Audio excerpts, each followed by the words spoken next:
Mami, Tiwala ako sa Shield. Shield Antibacterial Soap, napatunayang mabisa. Ang mga nurse, tiwala. Wow, ang saya. Isang barangay na labada, puro mancha pa. Goodbye, pahinga. Mommy, isang laba lang yan sa Pride Bar Blue.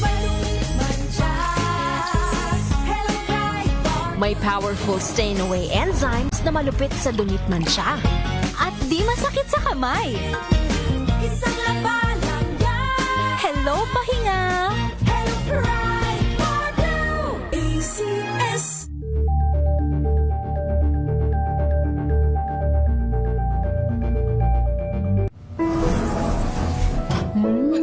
Amoy forever. Amoy LQ. Amoy New Cala Berry Blooms. Amoy kala, amoy good vibes.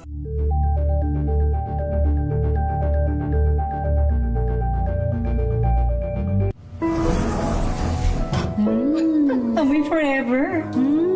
Amoy LQ.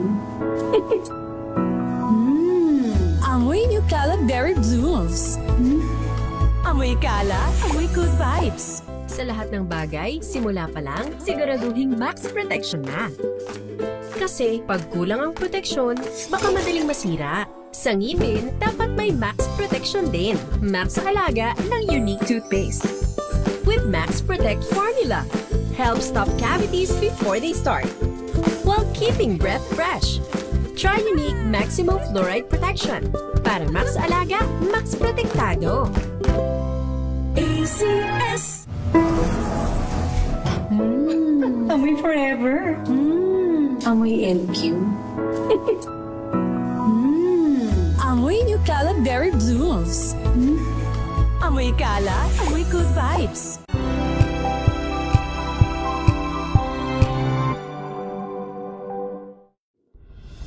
Tuloy-tuloy ang pagtulong, tuloy-tuloy ang pagseserbisyo, at tuloy-tuloy ang balitaan kasama si May Binauhan sa Operation Tulong mula Lunes hanggang Biyernes.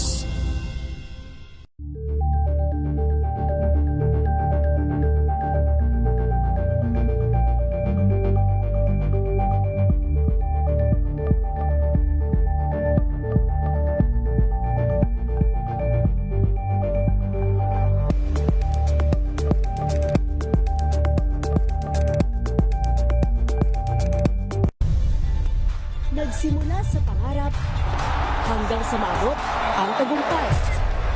Iba't ibang kwento, iba't ibang mukha ng atletang Pilipino. Mas pinatindi, mas pinalakas, at mas pinaaksyon sa Match Point tuwing Sabado, 12:30 ng tanghali sa DZRH TV.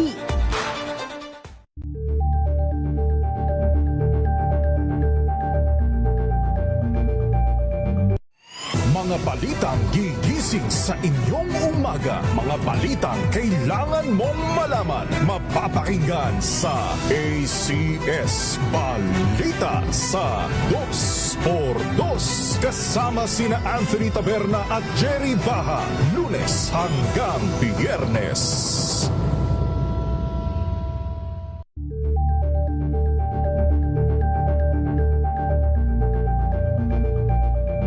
Alamin ang mga maiinit na isyung pambayan, mga balitang kailangan mong malaman, usapin sa pamahalaan, politika, ekonomiya at kabuhayan. Ito ang mga dapat mong malaman, pakialaman at pag-uusapan dahil kayo ang tinig ng mamamayan dito sa Damdaming Bayan.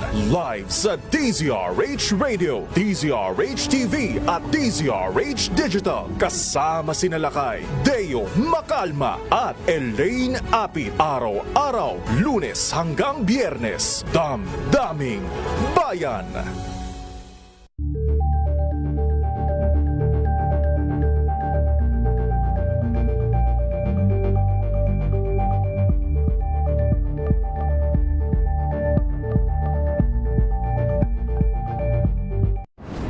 Kung good vibes ang hanap mo, dito ka na sa sigurado. Mula sa mga istoryang nagbibigay ng inspirasyon hanggang sa mga kwentong may dalang solusyon. Mga balitang pampagaan, pakiramdam at pampaganda ng araw. Hindi lang ba sa good news, kundi the better news. Mula Lunes hanggang Biyernes, 1:00 ng tanghali sa DZRH TV.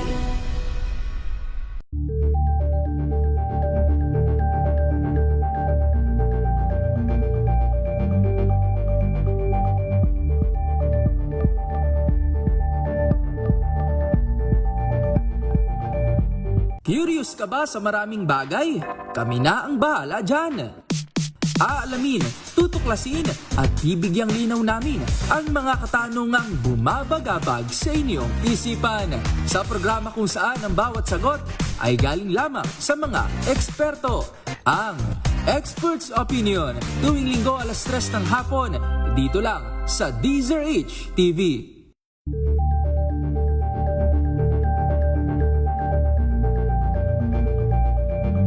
Maagang balitaan, maagang usapan sa mga issue at balita. Kasama si Kuya Angelo Palmones sa Magandang Umaga Pilipinas. Mula Lunes hanggang Biyernes.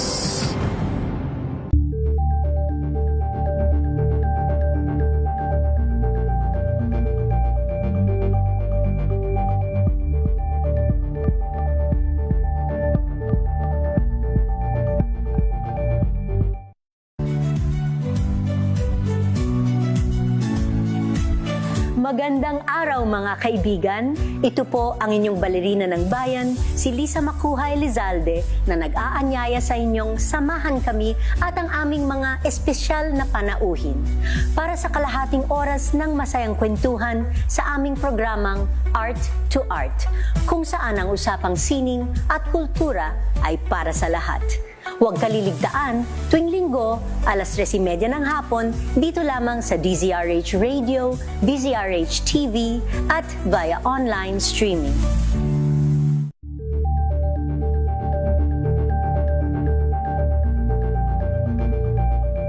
Ito ay bunsod ng naitalang 17 individual na ang kanilang naaresto.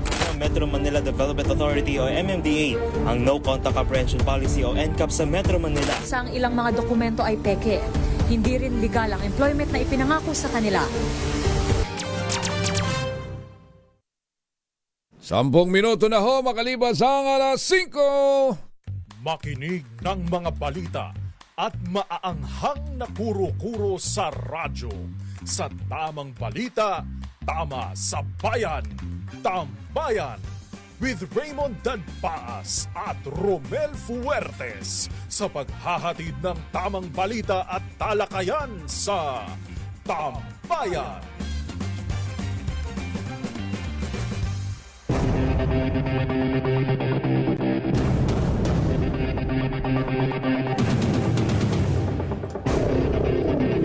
Oy, Luzon, Visayas, Mindanao.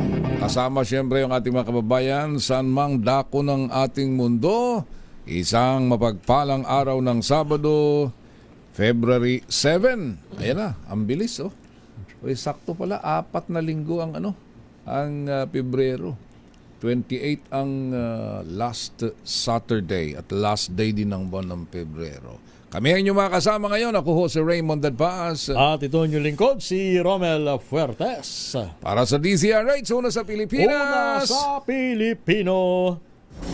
Gandang umaga sa'yo, paring Romel. Good morning, paring Raymond. Makang parang bigat nung linggong nagdaan sa atin.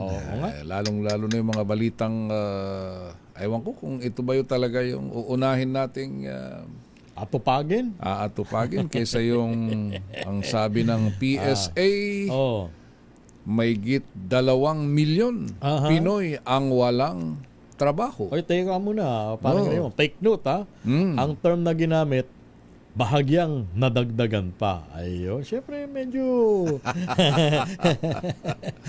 pahupain natin ng kaunti. Ano yung bahagya na yan?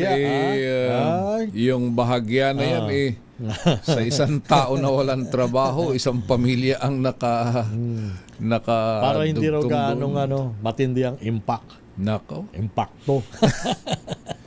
Parang yung bahagyang tataas ang presyo ng bilihin.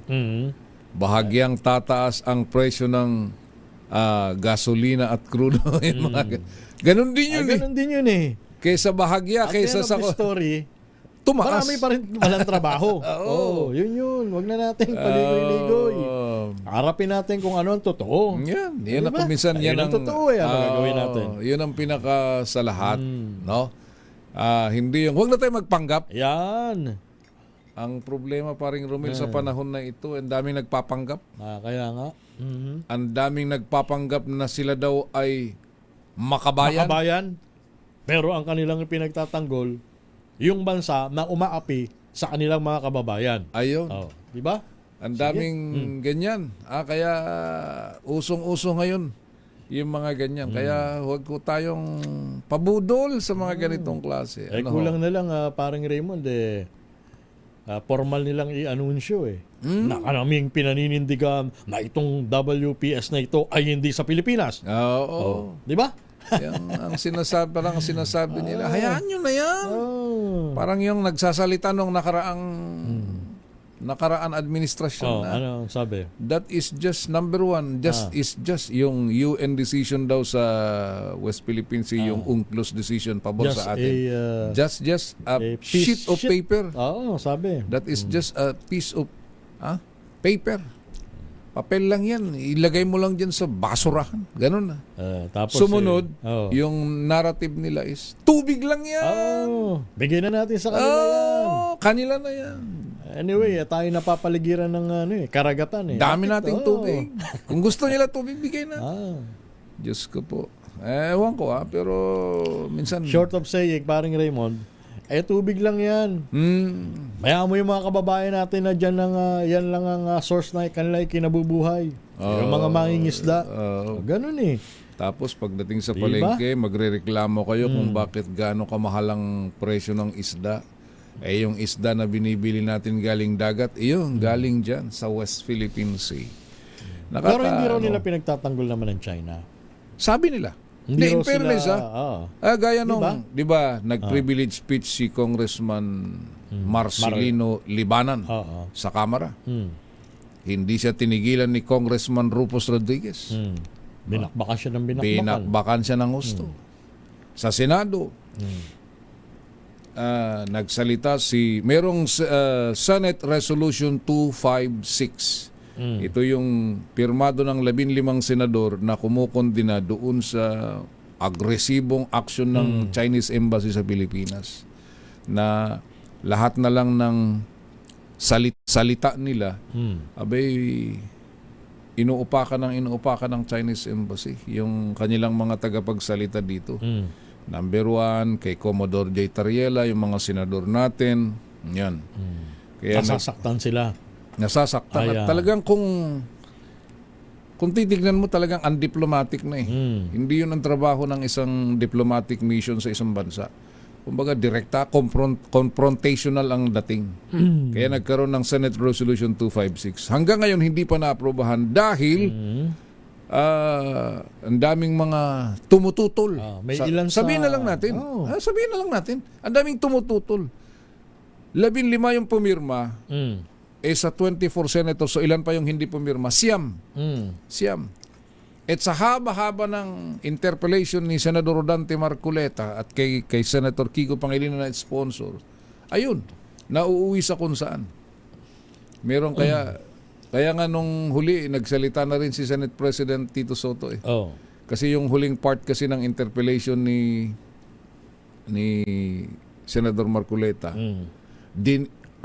nilitanya niya yung mga negatibong post ng mga opisyal ng gobyerno. Asip siya ang... Parang may scoreboard. Kumbaga, yung mga negative... Hindi naman siya ay umakto bilang alter ego or tagapagsalita ng Chinese Embassy. Sabi niya hindi daw. Sabi niya hindi daw. Or siya ang, kumbaga, naging emisaryo, mouthpiece ng Chinese Embassy. Hindi daw. Sabi niya. Dinitalya niya. May bilang May petsa pa. Talagang pinag-aralan. Ano? Jay Tariela, Oh. ganito nung araw. Kiko Pangilinan, ganitong araw. Risa Hontiveros, ganitong araw. Yung Makabayan Black sa Kongreso. Talagang nag-research din. May petsa, may oras. Talagang monitor. kapal. Sabi ni SP Soto. Sino naman Nagulat, sino nagtaka naman siya, ang syempre. naglista nung Sino naman ang naglista nung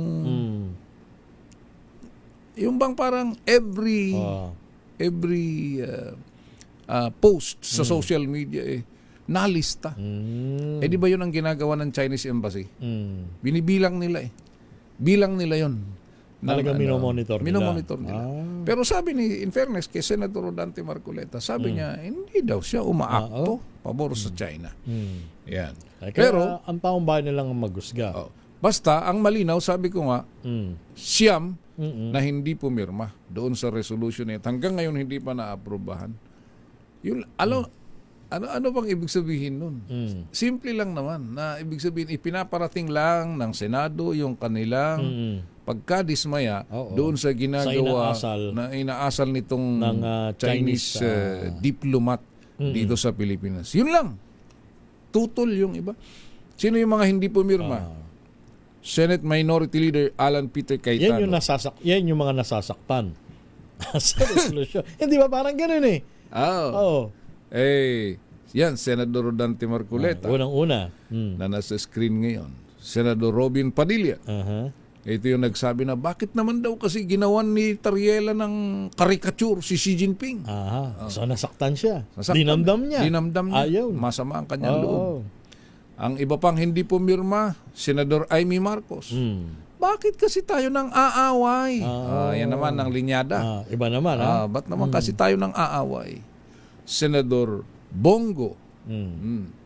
Siyempre, given doon si Senator Bato dahil wala siya doon. Senador Pia Cayetano. Senador Joel Villanueva. Yun yung mga, at Senador Chis Escudero. Yun yung mga hindi pumirma doon sa Resolution 256. At kung papansin ninyo, yung kanilang grupo, sabihin nyo ng hindi obvious, pero halatang halata at kitang-kita ang common denominator. Kayo na magpasya, bahala na kayo mag-conclude. Ang masakit kasi, sabi nga nung, kaya nga sabi ni SP Soto at saka ni Senator Ping Lacson, meron naman talagang halata, hindi man halata, pero pakinggan nyo na lang yung kanilang sinasabi. Ang sabi nila. Na, kasi, bakit napakahalagang, sabi niya, ito na lang, sabi nga doon sa dulo, sabi ni, yung sa interview namin kahapon kay SP Soto, sa isang Zoom interview, sabi niya, nasasaktan ako. Sabi niya na sa halip na ipagtanggol yung ating mga opisyal, sila pa yung parang sinisisi. Lalong-lalo na si Commodore J. Tariela. Laging laman ng kanilang... Sinisisi si Commodore Tariela dahil ang kanyang pinagpapanggol, yung mga mangis ng Pinoy na nadedehado at laging nagiging biktima ng pambubuli ng Chinese vessel. At saka tsaka yung teritoryo natin yan kaya kuminsan natutuwa ako dun sa mga kahit nawala na sa gobyerno gaya ni Attorney Rick Diaz. Maalala mo, dating NBI, director sa NBI. Si Rick Diaz laging nagpo-post, retired man siya pero hindi pa rin tired. Na nagpo-post tungkol dun sa issue ng yan, sa mga nakakatulong din sa understanding bakit natin kailangan protektahan yung West Philippine Sea na yan. Totoo ngang tubig lang yan.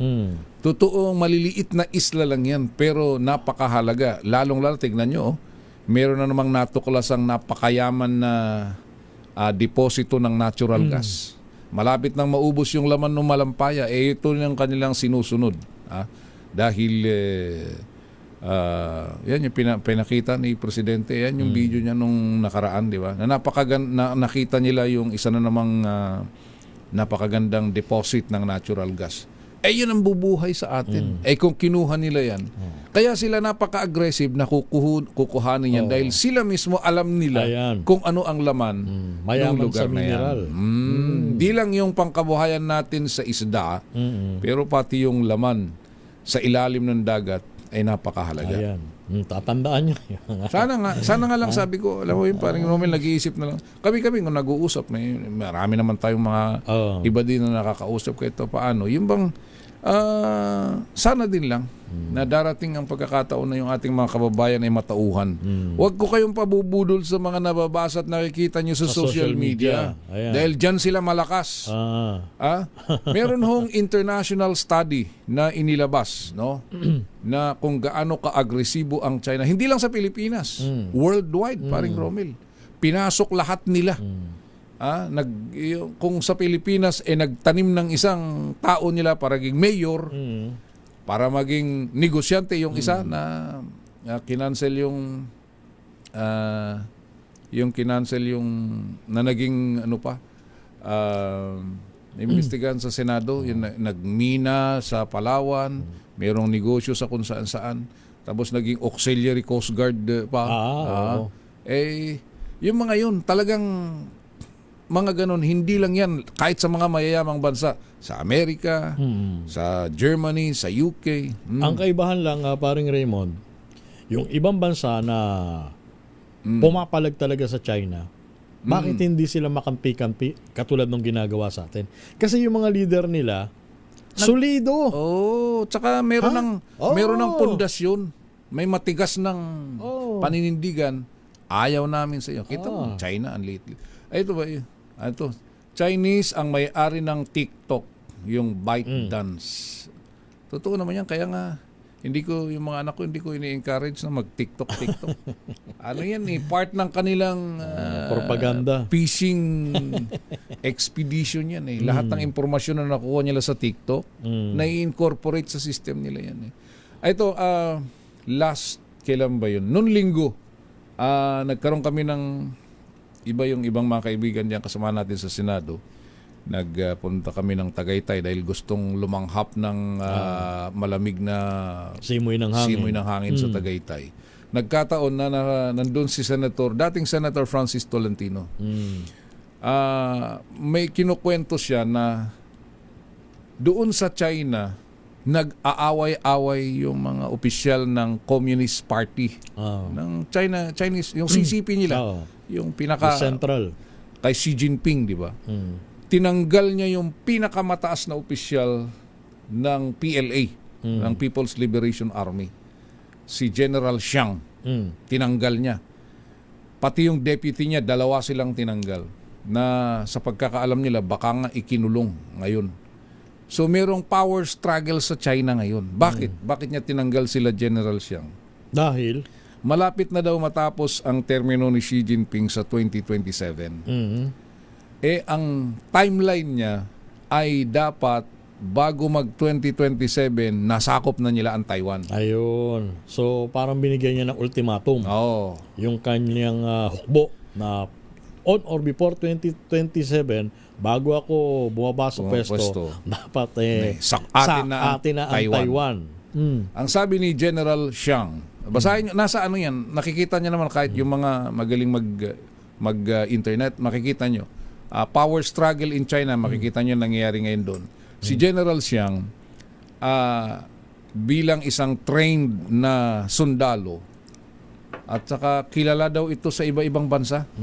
Kasi kung nire-respeto siya, kahit na Chinese military siya, pag siya ang respetado sa pumunta sa ibang community. Kumbaga kakilala, halimbawa sa Pilipinas, iyan si General Browner, yung head ng yun ang counterpart niya. Kahit pumunta daw sa ibang bansa yan, talagang kinikilala siya. Punta ng India, kahit na may away sila ng India, yung ganon, may nirerespeto because of his international experience. Ayaw niya, sabi niya, kung i-raid natin ang Taiwan, 100,000 ang mabubuwis na buhay. Military and civilian. Siyempre. Pareha. Yan Taiwan, titignan mong kaliit na teritoryo niyan, fully equipped din yan. Nagpakita din ng equipment yan. At saka siyempre, may mga sumusuporta din siya. Suportado siya ng Japan, yung US. So baka magka-problema. So yun ang sabi daw ni General Xiang, hindi nagustuhan ni Xi Jinping, tinanggal siya. So ngayon, may power struggle dyan sa China. Nagkakagulo sila dyan mismo sa China. Parang Pilipinas din, nakikigulo yung iba para sa kanila. Ayun. Talaga naman. Oh. Eh, mga ano lang yan, mga impormasyon na ating ibinabahagi para naman kahit pa paano may idea lang yung marami sa atin. Kaya tatandaan nyo kung sino yung mga nagsasalita sa Senado, ha? Yung mga nagpapanggap na makabayan. Mahal nila ang Pilipinas. Kaya nga sabi ko, parang Raymond Medyo... pagka yung bang mga tinutukoy mong senador, ano kaya ang nararamdaman nila pagka inaawit ang lupang hinirang? Di ba may portion doon na ang mamatay ng dahil sa'yo? Sino kayo sa'yo na tinutukoy nila? Babalikan natin ang usapin na yan dahil makibalita muna tayo sa sitwasyon ng ating panahon. DZRH Weather Bulletin. Sabi nalusaw na yung bagyong Sebastian. Miss Lori de la Cruz mula sa Pag-asa. Good morning, Lori. Magandang umaga, Lori. Good morning din po sa lahat na ating mga taga-subaybay. Yun nga po, naging LPA na lamang ito si Sebastian. Pero may mga significant pa rin na ulan na pwede maranasan sa Western Visayas, Nagasalang Region at Mimaropa. So mag-ingat pa rin, pinag-iingat pa rin natin na ating mga kapatayan doon. Samantala yung shear line naman ay siya namang magdudulot ng mga pag-ulan ngayon sa Metro Manila, Calabarzon, Bicol Region, Aurora, Northern Samar, maging sa Eastern Samar. Samantala, ang Amihan patuloy din magdulot ng mga pag-ulan sa Batanes, Cagayan, Isabela at maging sa Apil. So, the rest of the country, generally fair weather naman na mararanasan sa panahon hinay sa mga localized thunderstorms. Yan ang itas na lang sa Pag-asa. Ito po si Lori de la Cruz.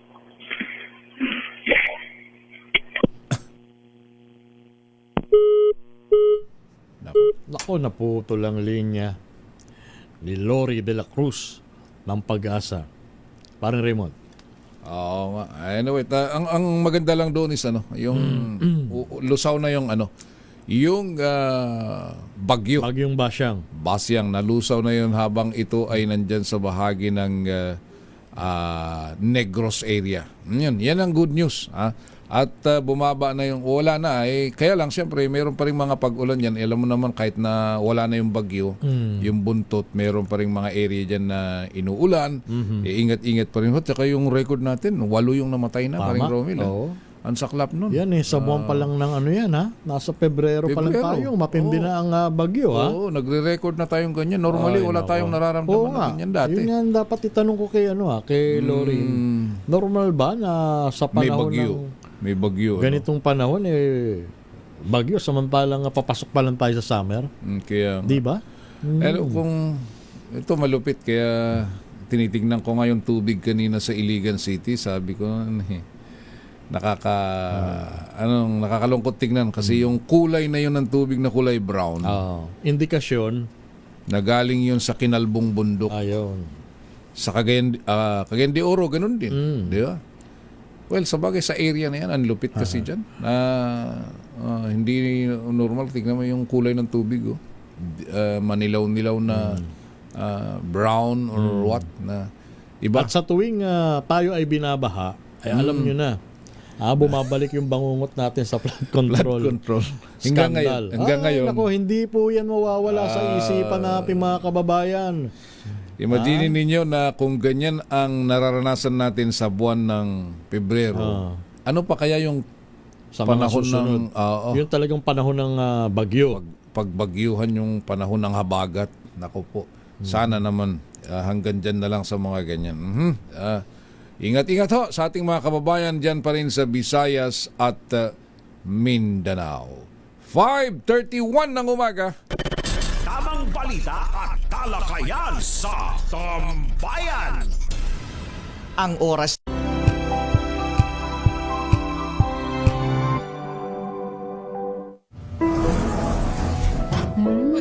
Amoy forever. Amoy LQ. Amoy Eucalypt Berry Blooms. Amoy kalat, amoy good vibes. NBC Milliones. NBC Milliones. Mamimigay na naman kami dito sa MBC ng 1 million pesos! Sa isang malinis na papel, ilagay ang iyong name, age, address, phone number at pirmahan. Ipasok sa loob ng isang white legal-sized envelope. Kalakip ang alinman sa mga required proof of purchase o POP. At sa labas ng envelope, ilagay ang MBC Millones 2026, ang POP na ginamit at ang MBC station na iyong sasalihan. Ihulog ang iyong entry sa mga drop boxes na matatagpuan sa MBC station sa inyong lugar. DZRH, Love Radio, Yes FM, Easy Rock, Aksyon Radio. Pagkakataon na manalo ng hanggang 1 million pesos sa Grand Draw at libo-libo pa in cash prizes sa 10 weekly draws sa mga MBC stations nationwide. Dito sa MBC Millones 2026. Sali na! MBC Millones is brought to you by Pride Detergent, Smart Dishwashing, Shield Bath Soap, Unique Toothpaste, White Rose, Charm Fabcon, Star Wax Floor Wax, San Miguel Pale Pilsen. See posters or visit our Facebook page for more details. Promo period is from January 10 to March 27, 2026. DTI Fair Trade Permit number FTEB 244864, series of 2025. Drink responsibly. Amoy forever. Amoy LQ. Amoy New Caleb Berry Blues. Amoy kalat, amoy good vibes.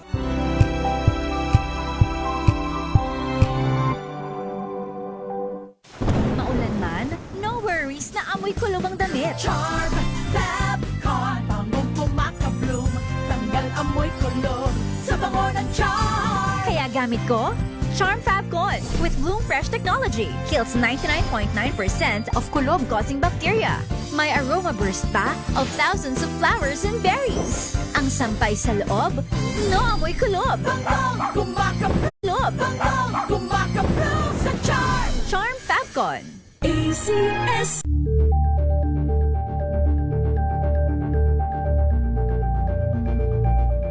Hello, Washi! Laundry day na naman! Yay! Anong meron? Mancha ng chocolate, putik, may libag pa! Kaya natin yan!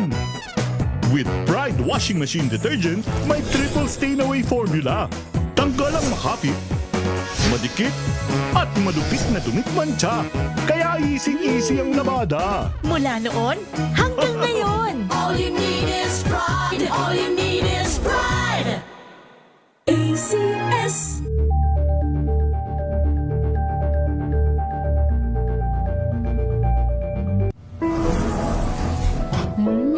Amoy forever. Amoy LQ. Amoy New Caleb Berry Blues. Amoy kalat, amoy good vibes.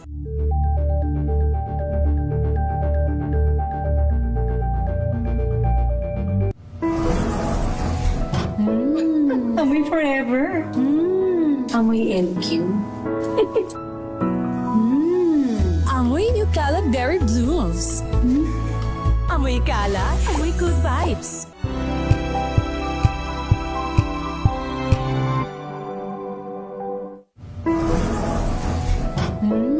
Amoy forever.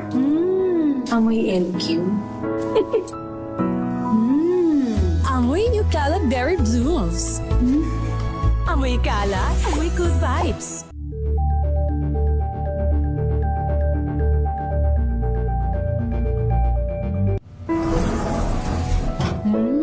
Amoy forever. Amoy LQ. Amoy New Caleb Berry Blues.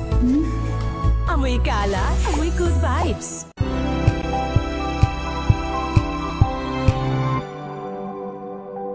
Tambalang Anthony Taberna at Jerry Baha ang gigising sa inyong umaga dahil lalatay ang humahagupit na diskusyon at komentaryo Lunes hanggang Biyernes sa 2x2.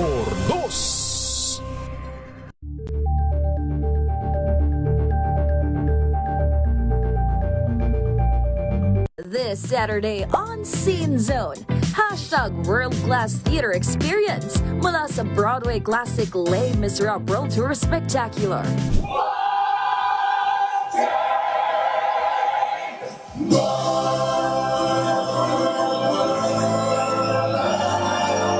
At mga dapat abangan sa first ever Manila Run ng Charlie at the Chocolate Factory.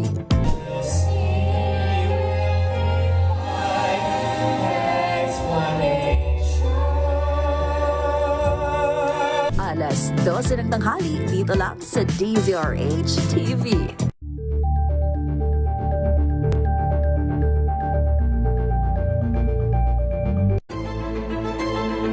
Pakikinggan ang bawat panig. When you fight for justice, think about the queer people. Kung hindi kami magkukwento, sino ang magkukwento para sa amin? Ang mga panawagan, ipababatid. Hindi talaga ito masusing pinag-aralan ng gobyerno. The women who are beaten and abused. It's time to listen to their voices. Hayan ang iba't ibang boses, mga kwento mula sa iba't ibang anggulo. Dito lang sa Point of View. Mapapanood tuwing linggo, alas 12 ng tanghali sa DZRH TV.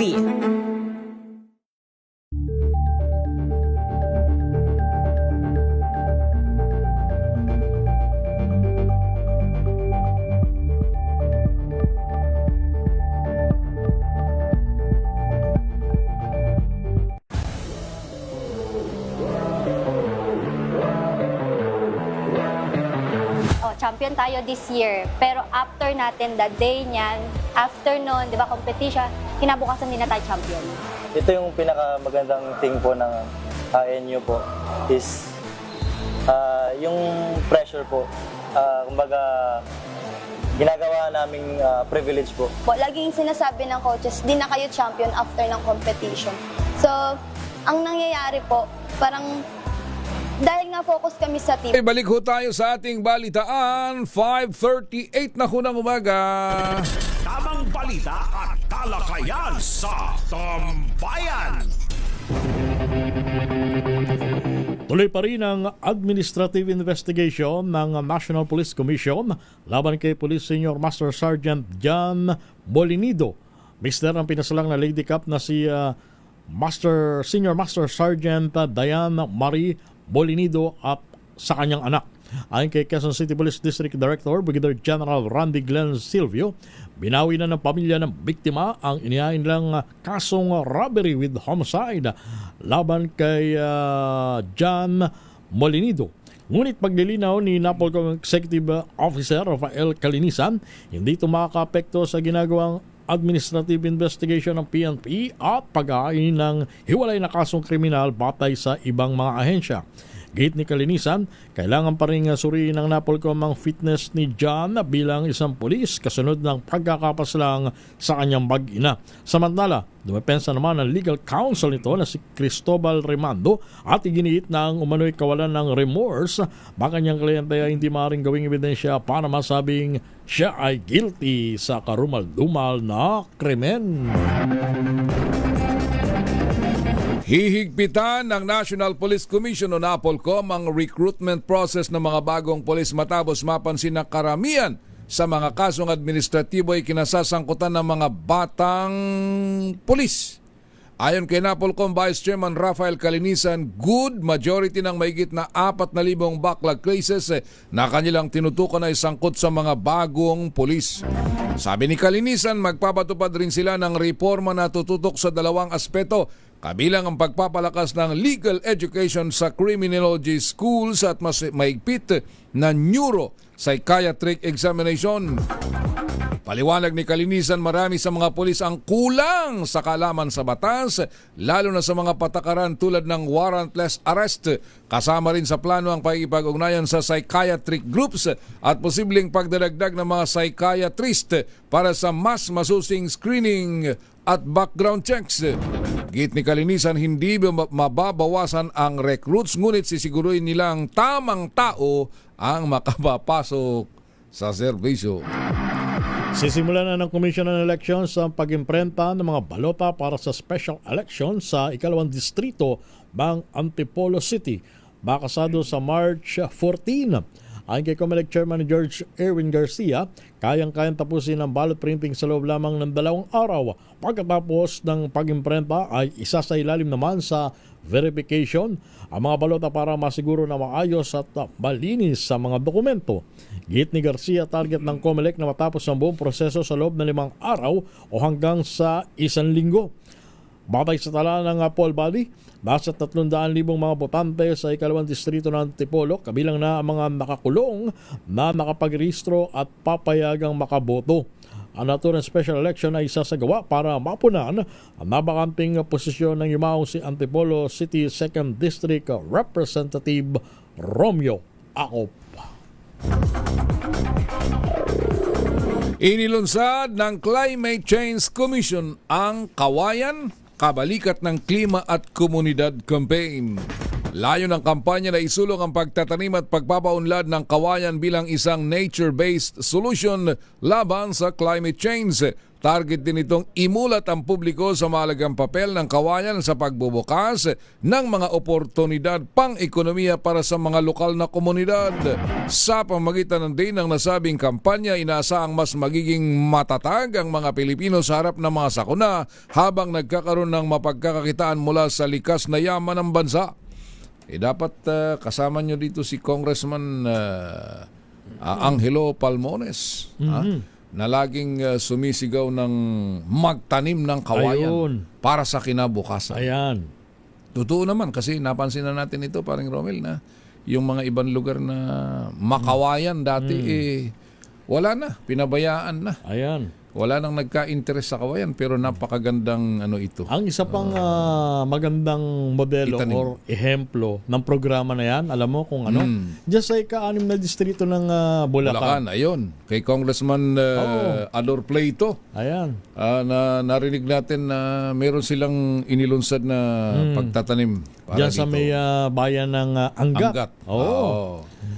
At saka dapat ito pinalalawak siguro imbis na flood control project kayo, ito na lang kaya totoo ito, tanim na lang sa gilid ng mga at bukod ilog. Bukod paring Raymond sa malaki ang pakinabang nito sa kalikasan, nagbibigay pa ito ng trabaho sa mga katutubo diyan sa Angat. Sila paring Raymond ang nagsisilbing parang ranger. Sila ang nagbabantay. Tama. Darating ang panahon.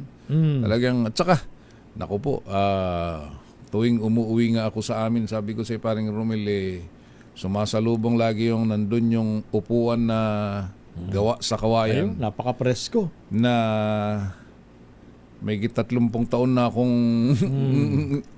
pabalik-balik doon, buhay pa. Malapit na itong mag-50 anyos yung upuan na yung gawa sa kawayan. Antibay. Dahil, siyempre, kapag yung kawayan, di ba yung tawagin natin yung bayog na kawayan, ito yung matibay na kawayan. Kapag umabot sa edad yan, alam ng mga may matatanda natin, mga magulang natin, alam nila yung itsura ng dahon pa lang ng kawayan. Alam nila, ito pwede na itong gamitin. No? Pampagawa ng bahay, gawa sa kung anumang furniture. Matibay at hindi kayang kainin ng bukbok. Anay. Hindi nila ginagalaw yan dahil kapag umabot sa edad, lalo na siyempre, yung mga, siyempre, medyo scientific na ngayon, kumbaga na sa tamang edad na, tapos may chemical treatment pa na gagawin, ay mas matibay. Ay sa halip na ubusin niyo yung mga natitirang puno, ay di ba? Ay, tsaka yung alternatibo, kawayan. Yung wala kang tanim na kawayan, pero laging may hindi ka lang nang uulam, nagtitinda ka pa ng labong. Tama. Talo tayo. Damay tayo sa gano'n. Kapitbahay mong ni isang pirasong kawayan walang naitanim. Pero lagi may labong. Huwag naman ganun. Alam niyo na kung ano nangyari. Huwag naman ganun. Talaga naman. Pero sa totoo lang, napakaganda ho yan, yung programang yan ng Climate Change Commission. Pero isama niyo si Congressman Angelo Palmones. Laging ano yan Kung Ador Plato. Ayan sila kung Ador Plato. At saka kung sino pa yung ibang mga congressmen dyan o yung mga local officials na mayroong mga programa para sa ganyan, ay pagtulong-tulungan sigurado natin. malaki ang may tutulong ng kanilang idea para mapayabong ang industriya ng kawayan. Huwag nating igaya doon sa tree planting program ng DNR. Ha? Matapos na itusok, iniwan na lang basta. Pwede ba yun? Mabubuhay lang ng basta yun. Ang oras natin, 5:47 na ho ng umaga. Tamang balita at talakayan sa Tambayan. DZRH.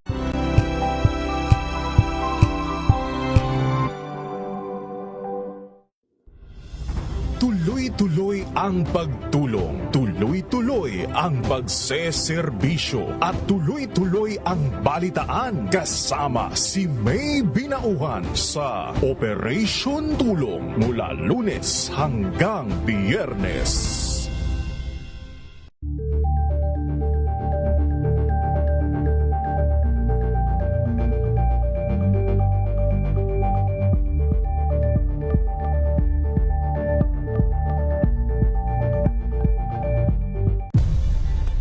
Nagsimula sa pangarap hanggang sa maabot ang tagumpay. Iba't ibang kwento, iba't ibang mukha ng atletang Pilipino. Mas pinatindi, mas pinalakas, at mas pinaaksyon sa Match Point tuwing Sabado, 12:30 ng tanghali sa DZRH TV.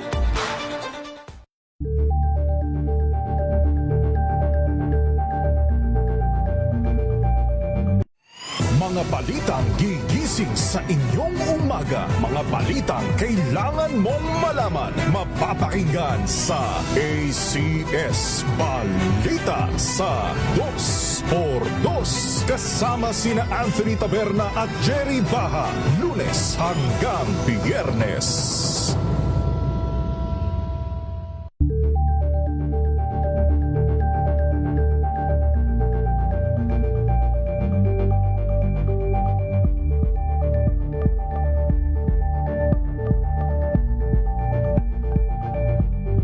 Alamin ang mga maiinit na isyung pambayan, mga balitang kailangan mong malaman, usapin sa pamahalaan, politika, ekonomiya at kabuhayan. Ito ang mga dapat mong malaman, pakialaman at pag-uusapan dahil kayo ang tinig ng mamamayan dito sa Damdaming Bayan.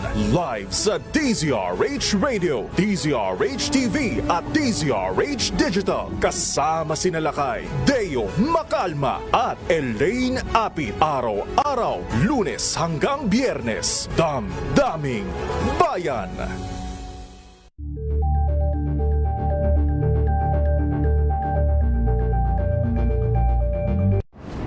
Kung good vibes ang hanap mo, dito ka na sa sigurado. Mula sa mga istoryang nagbibigay ng inspirasyon hanggang sa mga kwentong may dalang solusyon. Mga balitang pampagaan, pakiramdam at pampaganda ng araw.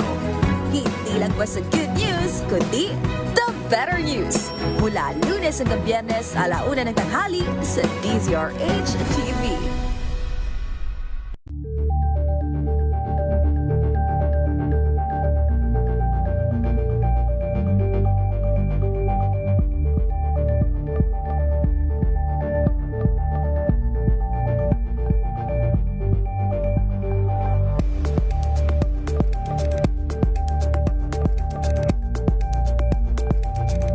Curious ka ba sa maraming bagay? Kami na ang bahala dyan.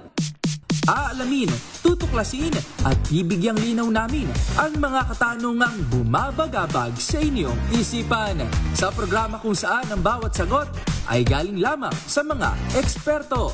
Ang Expert's Opinion, tuwing Linggo 3:00 ng hapon, dito lang sa DZRH TV.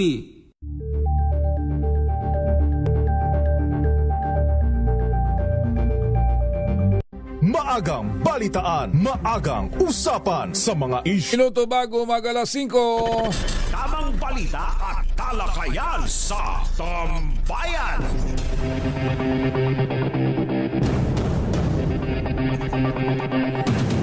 Naglabas na ng show cause order ang Land Transportation Office o LTO sa operator at driver ng bus upang pagpaliwanagin sa nangyaring pang-aararo silang motorista sa kaban ng Taft Avenue Corner, Pedro Hill sa Ermita, Maynila.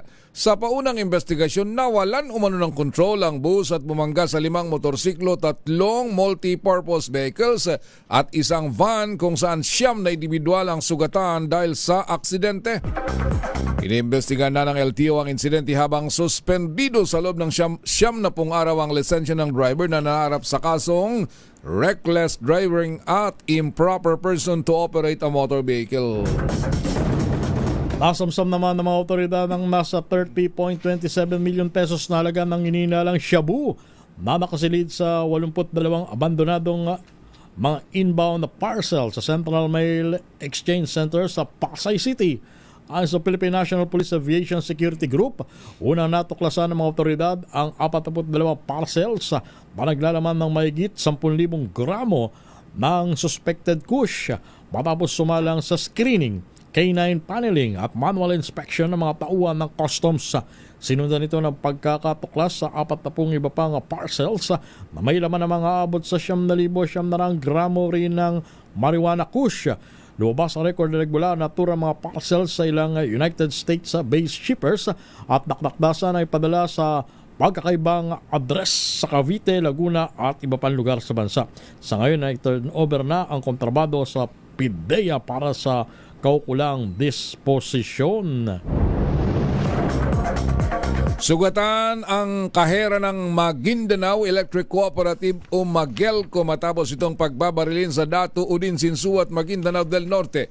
Kinilala ang biktima na si Kubaysa Kanakan Sinsuat, 44 anyos, na sakay ng kanyang pulang Toyota Vios at patungo sana sa Cotabato City ng tambangan ng mga sospek sa barangay Tamongka malapit sa tanggapan ng Magelco. Ang Magelco ay kilala sa lugar dahil sa mga reklamo ng mga residente at lokal na opisyal kaugnay ng madalas at matagal na power outages at iba pang issue. Ayon kay Major Catherine Paiduen, ang hepe ng pulisya sa Datu, Udin, Sinsuat, patuloy ang investigasyon at nakipagtulungan ng mga barangay official upang makilala ang mga salarin. Agad namang dinala sa ospital sa Cotabato City ang biktima para maipagamot, samantalang nakatakas ang mga gunmen gamit ang mga motorsiklo bago pa man dumating ang mga responding pulis at opisyal ng barangay. Nanindigan ng Philippine Animal Welfare Society na animal cruelty at hindi proper training ang nag-viral na video ng isang kabayong nakatali sa umaandar na truck. Sa video, nakitang humandusay na ang kabayo dahil sa matinding pagod sa gitna ng highway sa bayan ng Claveria sa lalawigan ng Misamis Oriental. Ayon sa amo ng kabayo, nagpanik lang ang kanyang alaga dahil sa dami ng dumadaan na motorsiklo, bagay na sinalungat sa ulat ng mga nakasaksi. Sinabi naman ni PAO's Executive Director Ana Cabrera na dapat sinasanay mga ito sa isang controlled environment ayon na rin sa suwestyon ng mga veterano. Nanawagan na ang PAO sa mga residente na makipag-ugnayan sa kanila na mag-aayon ng kaso sa paglabag sa Animal Welfare Act. Bakit? Pangarera ba yung kabayo na yon? Grabe Mukhang hindi eh. Oo, kasi kung pangarera yun, hindi gaganunin yun eh. Grabe naman, ano? Ini-airconan pa nga yung mga pangarera eh. Tinaalagaan eh. At ganyan ba ang tamang training? Just in case yan ay pangarera? Hindi, tsaka ano. Biruin mo, itatali mo yung kabayo, tapos hahatakin ng mga sasakyan? Oh, grabe naman. Eh, kung kaya sa inyo gawin yan. Di ba? Tama. Talagang dapat pagpaliwanagin kung sino man yung mga nandoon sa truck na yun. Yan, tingnan mo itsura after na. Siyempre na. Pambihira. Ano ba eh? Ay, nako. Minsan eh. Sa balitang sports, itinalaga ng Philippine National Volleyball Federation Executive Board ang Thai mentor na si Thai Bondit bilang bagong head coach ng Alas Pilipinas Women. Si Bondit ang papalit kay Brazilian coach Jorge De Brito na kasama ngayon ng Kapitali para sa Premier Volleyball League. Ayon kay PNVF Chairman Tony Builiao, hindi na bago si Bondit sa national team dahil dati na itong nagsilbing assistant coach ngunit napilitang umalis noong 2020 2021 dahil sa personal na dahilan. Ilan sa mga kupunan na nahawakan na ni Bondit ay ang Ateneo Women's Volleyball Team at Creamline. At sa balitang showbiz, ipinasilip ng K-pop boy group na SB19 ang naging pagbisita ni Cardinal Luis Tagle para personal na good luck bago ang kanilang sama sa Roma concert sa Italy noong nakalipas na Disyembre 2025. Sa bagong mini vlog na inilabas ng SB19, makikitang abalang naganda ang grupo ng biglang dumating si Cardinal Tagle. Isa-isa nitong binati at kinamayan ang SB19 members na sina Pablo, Estel, Justine, Philip at Josh sa backstage. Nagkaroon pa sila ng maikling kwentuhan at tawanan bago tuloy ang nagpaalam ang Cardinal. Yo. Happy birthday, Kuya Fred Estinoso! Binabati ka ng mga gentlemen ng Page 7. At siyempre, yung lahat ng mga nagdiriwang na, nag-birthday na, gaya ni Ka Henry Uri. Ayan, birthday happy birthday, Henry Uri, kahapon. Kahapon. Yun. At yung mga upcoming. Marami si yan. Romy Gonzales. Romy Gonzales. Siyempre, si Miss, Valentino Gonzales.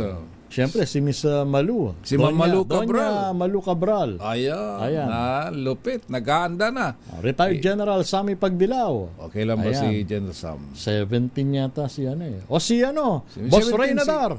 Ayan, magbe-birthday rin yan, February. February din yan. Si Attorney Reg. Oo. Attorney Reg. Advance happy birthday.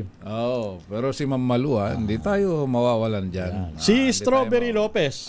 Hindi yan magbe-birthday. Pero binabati ni Francis Cuaco. At meron pa siyang mensahe. Si Francis Cuaco. Francis, ang mensahe niya kay Strawberry Lopez, dyan ka lang lagi sa kanan. Dahil, ang sabi ni Francis Cuaco, sa kanan ka lagi dahil hindi kita kakaliwain. Ang sweet naman ni Francis Cuaco. Ayan, Francis At happy fiesta sa Talisay, Batangas. Kila Mayor Zeni? February 9 at 10. Talaga. February 9 at 10. At congrats. Lunes, Martes na. Malapit na. Siyempre. Imbitado tayo. Bispiras na ngayon. Hanggang out. Ayan. At congrats kay Miss Len Barba, ang tourism head, para sa matagumpay na Punland Festival. Saan yan? Doon din sa Talisay, Batangas.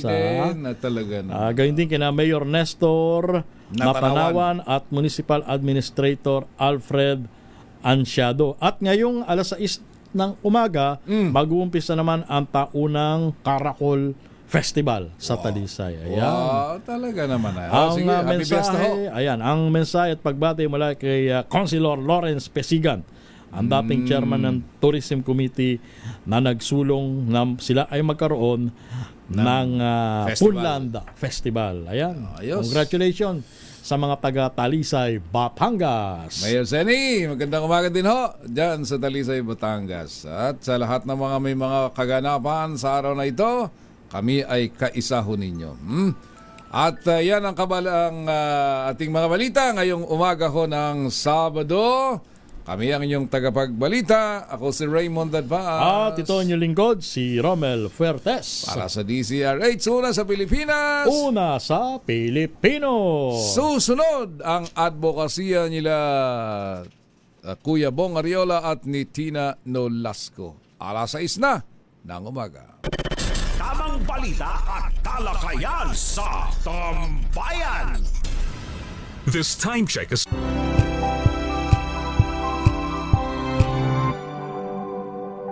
Tinesting, sinuri, siniyasan.